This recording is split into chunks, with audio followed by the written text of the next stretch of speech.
Cold War by Connor Medro, Vic Mitterrando, and Alex Panek.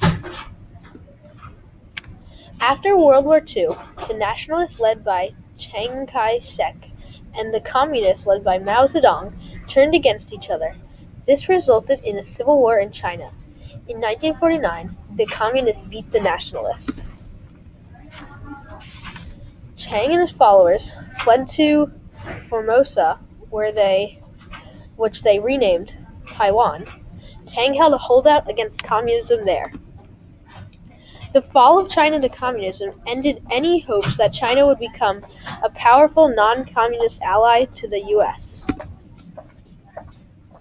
Although many people used Truman as a scapegoat for the fall of China, U.S. Secretary of State Dean Acheson stated that they did not hold the responsibilities. He stated, "Nothing this country did or could have done within the reasonable limits of its possibilities could have changed the result. This was because of the broad public support for Mao Zedong." Now that China was a communist country, many U.S. leaders feared an alliance between them and the Soviet Union, as many viewed China similar to the Soviet Union. However, even though China remained an ally of the Soviet Union, it had its own ideas and rejected total Soviet control. Since China was now a communist country, it forced the U.S. to seek another ally in Asia. The U.S. became allies with Japan and gradually began to take away the restrictions put on Japan after World War II.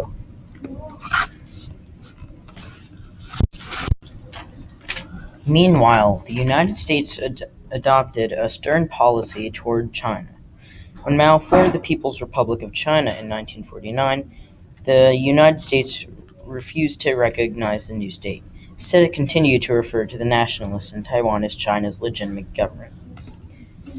The United States also cut off all trade with China and opposed its admission to the United Nations. The U.S. government meant for these steps to contain China by isolating it from the world community. Not all American officials favored this tough policy, however. Some felt that improving U.S. relations with China might weaken China's ties to the Soviet Union. But U.S. officials faced strong pressure from Congress and the public to treat China as an enemy. Many Americans felt Mao and Stalin were equally reprehensible. Forging a better relationship with either one seemed unthinkable.